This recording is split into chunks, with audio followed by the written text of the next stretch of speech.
Yuk coba kita balik lagi kepada ayat surat Ali Imran ayat 14 dan 15. Di ayat ke-14 itu Allah sedang menjelaskan kepada kita tentang contoh-contoh kenikmatan di dunia.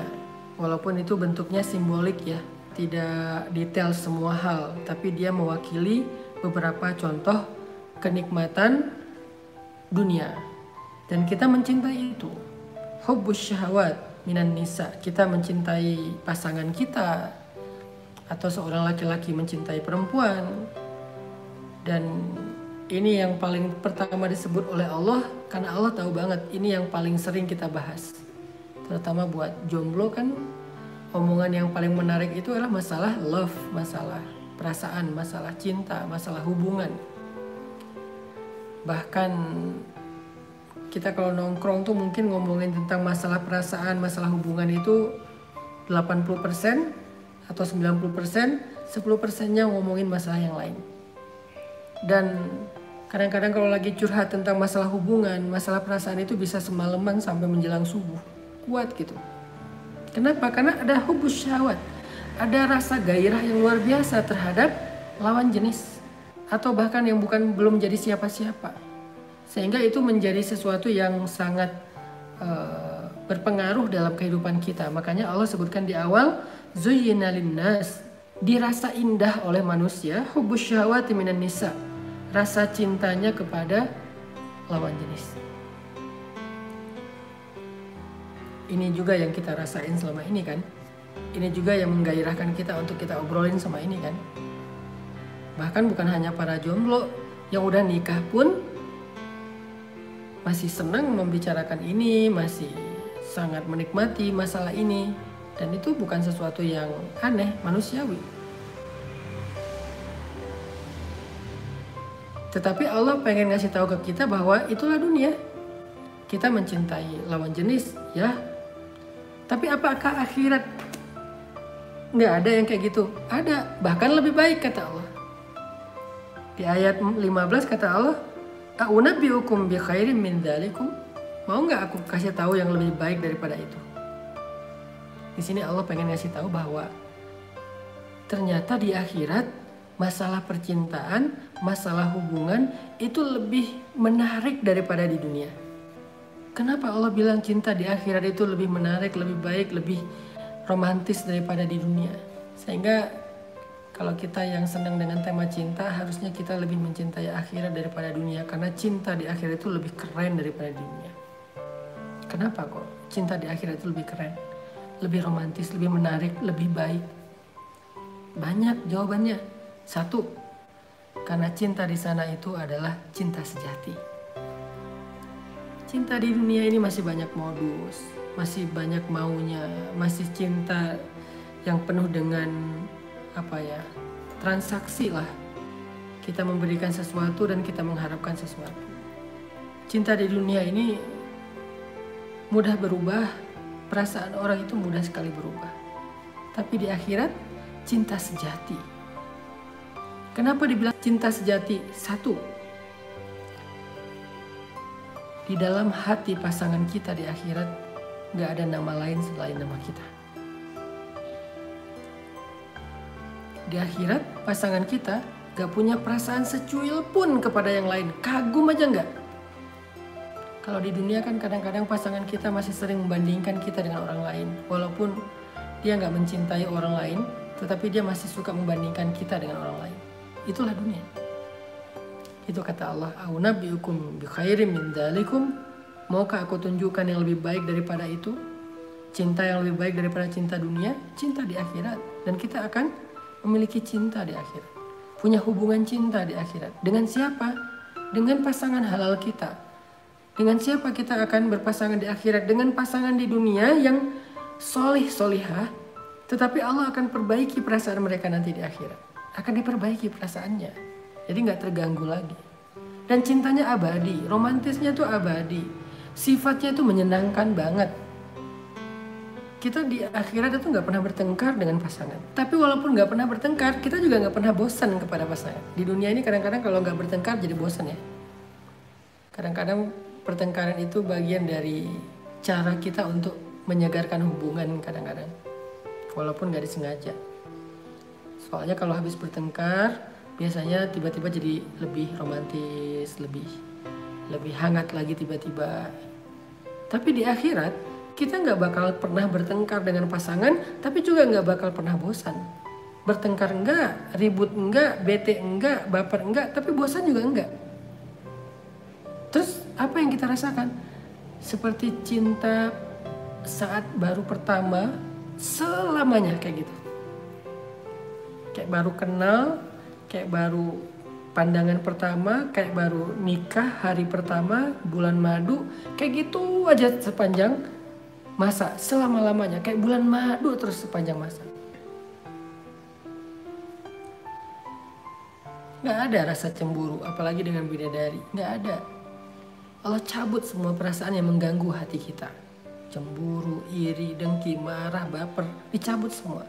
Kalau meninggal sebelum menikah, Ustaz, nanti nikahnya di akhirat. Tenang, nanti nikahnya di akhirat.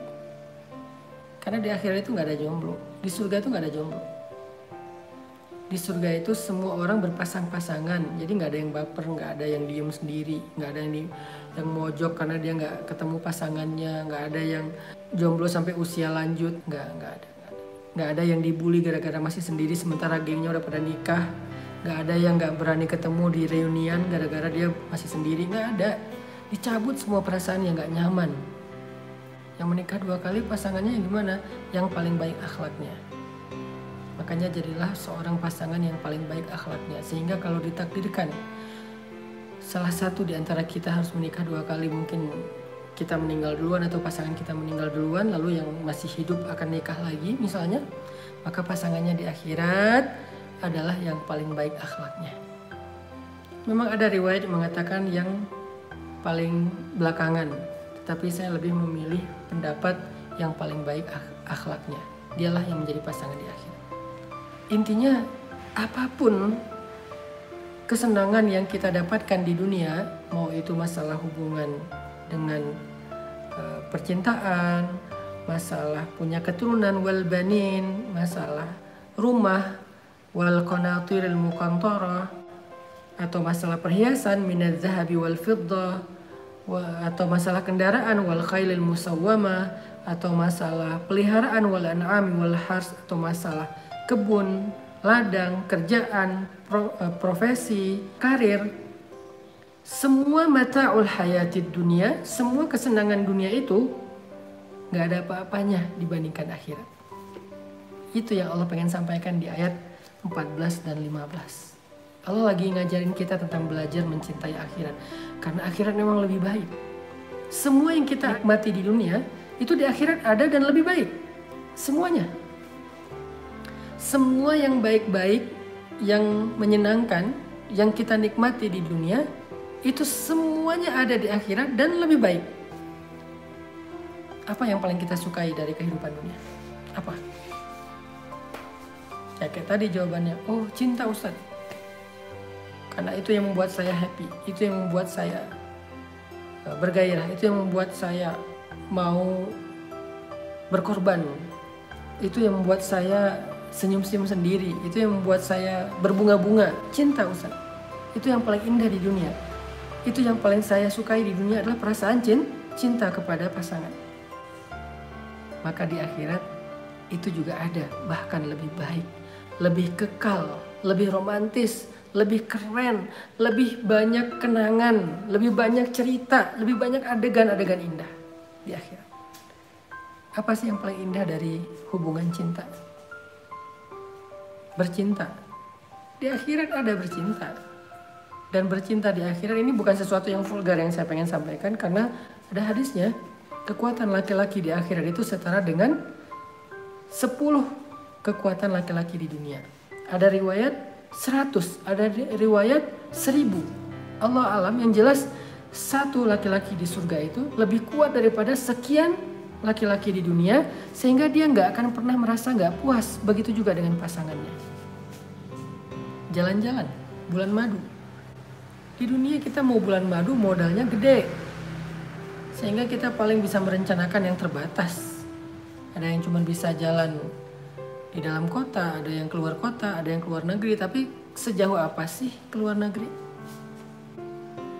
Baru bayar bill sekali makan udah kepikiran ya, makan berdua sama pasangan bulan madu nih, keluar bill 1 juta. Waduh, sekali makan 1 juta, kepikiran. Itu dunia. Di dunia itu terbatas. Di akhirat kerjaan mereka emang jalan-jalan. Kerjaan mereka emang menikmati hidup. Udah gak perlu lagi kerja. Setiap hari bisa jalan-jalan. Kemana sih jalannya? Kalau di dunia yang kecil aja, bumi yang kecil banget ini lebih kecil daripada setitik debu dibandingkan akhirat. Kita bisa jalan ke banyak tempat dan gak ada habisnya. Apalagi akhirat. Akhirat itu lebih luas daripada langit dan bumi. Langit dan bumi ini kalau disatuin dibandingkan akhirat, langit dan bumi ini cuma satu debu luasnya. Akhirat itu kerajaan yang sangat luas. Dan seluas itu milik kita sendiri. Bahkan orang yang terakhir kali masuk surga. Nih hadis tentang orang yang terakhir kali masuk surga. Siapa orang yang terakhir kali masuk surga? Orang yang beriman tetapi banyak dosa. Gak pernah sholat. Dia berzina, dia membunuh. Sehingga dia yang paling lama di neraka. Entah berapa ratus atau ribu tahun dia di neraka. Sampai habis semuanya dosa-dosanya dibakar. Tapi kemudian tersisa satu kebaikan. Apa kebaikan dia? La ilaha illallah dalam hati. Tapi gak pernah beramal, cuman la ilaha illallah aja hatinya. Maka dia keluarkan dari api neraka dengan semua bekas siksaan di tubuhnya. Lalu dia masuk ke dalam surga. Tahu gak seberapa luas surga dia? Padahal dia orang yang paling terakhir masuk surga. Mudah-mudahan kita bukan orang itu. Mudah-mudahan kita termasuk orang yang awal-awal masuk surga dan tanpa hisab. Amin. Dia orang yang terakhir masuk surga. Artinya di belakang dia udah gak ada lagi. Semuanya kekal di neraka. Tahu gak seberapa luas surga dia hanya dengan iman di dalam hati. Dia diberikan oleh Allah kerajaan seluas 10 kali kerajaan di bumi.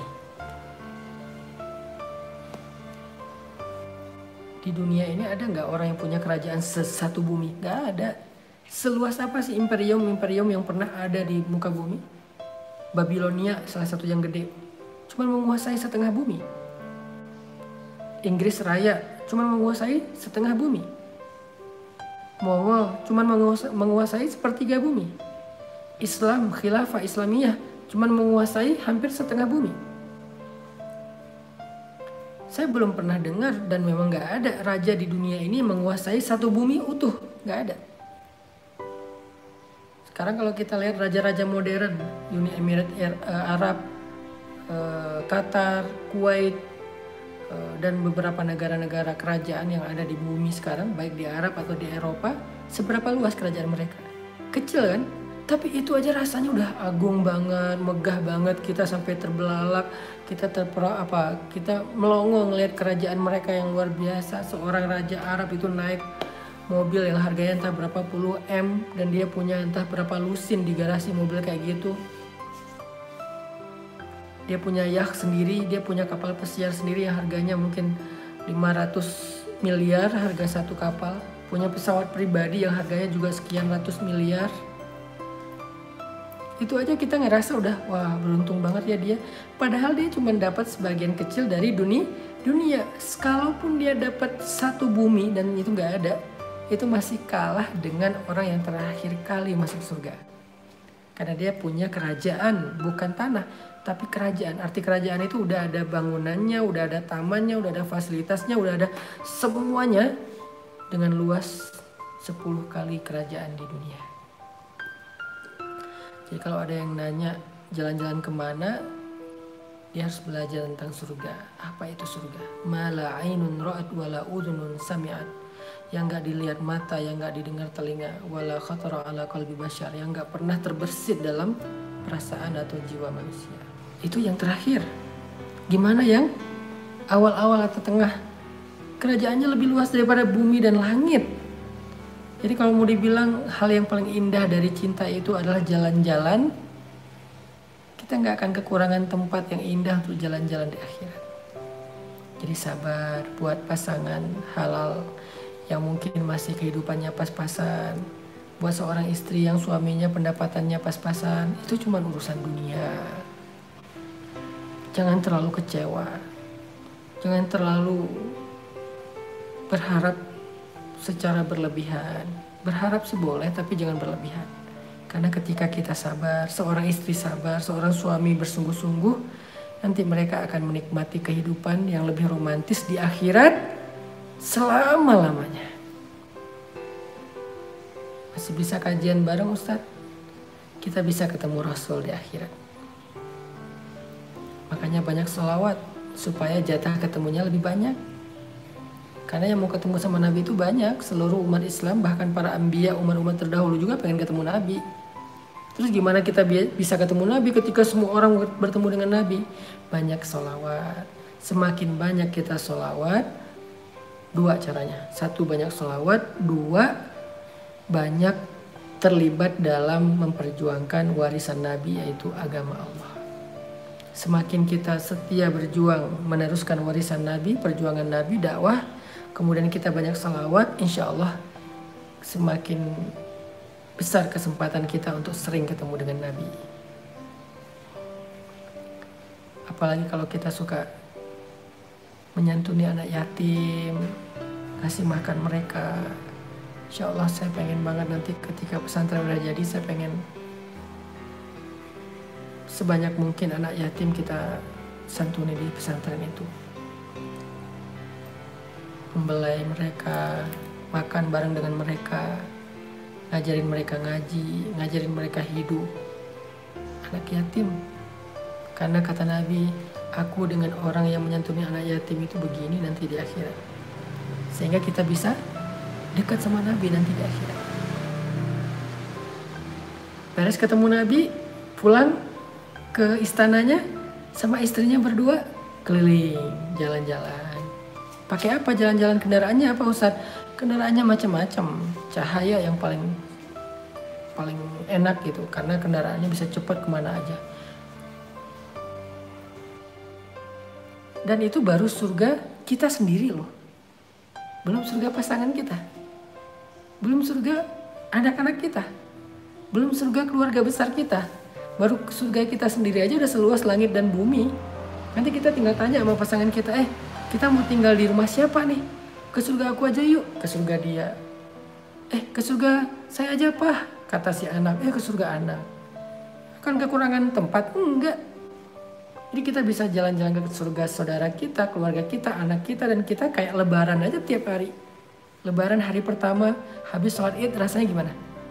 Gimana cara kita memulai menanamkan rasa cinta kepada akhirat? Ini nih, belajar memahami betapa indahnya akhirat dibandingkan dunia. Ini yang sedang saya sampaikan ini kan dalam rangka itu. Belajar, memahami, dan meyakini bahwa akhirat itu lebih indah daripada dunia. Sehingga ketika kita udah memahami dan meyakininya, kita akan mencintai akhirat lebih daripada dunia. Dan gak akan terlalu berlebihan sedih ketika kita kekurangan dunia. Sehingga ketika kita sudah memahami itu, belajar meyakini itu perlahan-lahan, insya Allah kita akan merasa lebih nyaman dalam kehidupan di dunia. Gak merasa sempit lagi. Kita akan lebih bergairah beribadah, beramal soleh. Karena yang kita cari adalah kehidupan akhirat.